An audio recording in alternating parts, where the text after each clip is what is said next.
Assalamualaikum warahmatullahi wabarakatuh. Perkenalkan, nama saya Nurul Uma Mutmainnah dengan NIM 105401131725. Saya dari kelas M, jurusan Pendidikan Guru Sekolah Dasar, Universitas Muhammadiyah Makassar. Baik, pada kesempatan kali ini saya akan mempresentasikan materi tentang teori belajar behaviorisme. Dalam presentasi ini, saya akan menjelaskan pengertian prinsip-prinsip teori behaviorisme serta penerapannya dalam proses pembelajaran. Pengertian teori belajar behaviorisme. Teori belajar behaviorisme adalah teori yang memandang bahwa belajar merupakan proses perubahan perilaku seseorang sebagai hasil dari pengalaman, latihan, dan interaksi dengan lingkungan. Perubahan perilaku tersebut dapat diamati secara nyata, misalnya siswa yang sebelumnya belum mampu membaca menjadi mampu membaca setelah diberikan latihan secara berulang. Menurut teori behaviorisme, proses belajar terjadi karena adanya hubungan antara stimulus atau rangsangan dan respon atau tanggapan.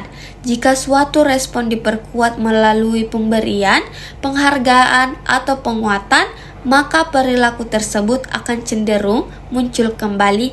Tokoh yang mengembangkan teori behaviorisme. Tokoh yang mengembangkan teori behaviorisme, beberapa tokoh penting dalam teori behaviorisme yaitu yang pertama, Ivan Pavlov, terkenal dengan teori klasikal conditioning. Yang kedua, Edward L. Thorndike mengumumkan law of effect atau hukum akibat, yaitu perilaku yang menghasilkan kepuasan akan cenderung diulang. Yang ketiga, John B. Watson, pelopor aliran behaviorisme yang menekankan pentingnya perilaku yang dapat diamati. Yang keempat, B.F. Skinner mengembangkan teori operant conditioning, yaitu belajar melalui pemberian penguatan reward atau hukuman atau punishment. Konsep atau ciri-ciri utama teori behaviorisme. Ciri-ciri teori behaviorisme antara lain, yang pertama, belajar merupakan perubahan perilaku yang dapat diamati. Yang kedua, pembelajaran berpusat pada hasil yang tampak. Yang ketiga, adanya stimulus dan respon. Yang keempat, pengulangan atau drill sangat penting untuk memperkuat belajar. Yang kelima, penguatan reward dan hukuman yang digunakan untuk membentuk perilaku. Yang keenam, guru berperan aktif dalam mengatur proses pembelajaran. Tujuan teori belajar behaviorisme. Tujuan teori behaviorisme adalah yang pertama, membentuk perilaku positif peserta didik.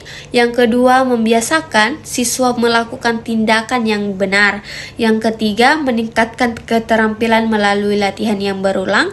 Yang keempat, membantu siswa mencapai hasil belajar sesuai tujuan pembelajaran.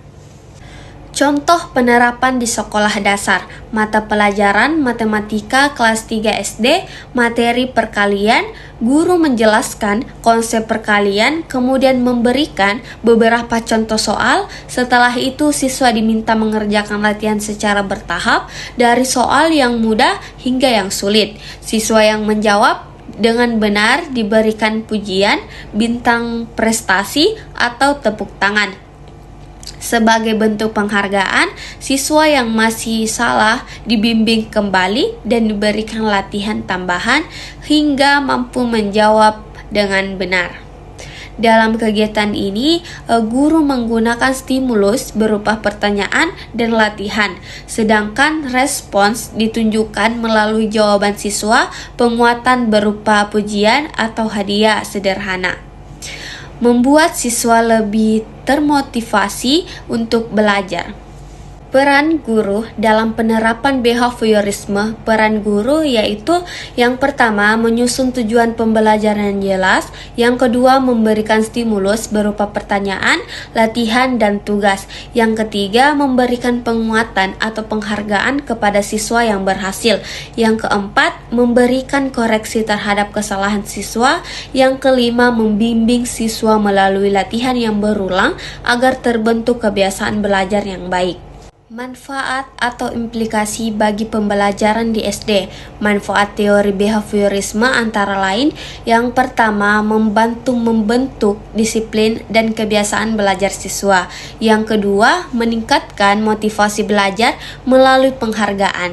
Yang ketiga, efektif untuk pembelajaran keterampilan dasar seperti membaca, menulis, berhitung, dan menghafal. Yang keempat, memudahkan guru mengukur keberhasilan belajar agar perubahan perilaku dapat diamati secara langsung. Dapat kita simpulkan, teori belajar behaviorisme menekankan bahwa belajar merupakan perubahan perilaku yang terjadi karena adanya stimulus, respons, serta penguatan. Dalam pembelajaran di sekolah dasar, teori ini sangat efektif diterapkan terutama pada materi yang memerlukan latihan berulang, pembiasaan, dan penguatan agar siswa memperoleh hasil belajar yang optimal. Terima kasih, demikian pemaparan saya mengenai teori belajar behaviorisme. Semoga materi yang telah saya sampaikan dapat menambah pemahaman kita tentang konsep, prinsip, dan penerapan teori behaviorisme dalam proses pembelajaran.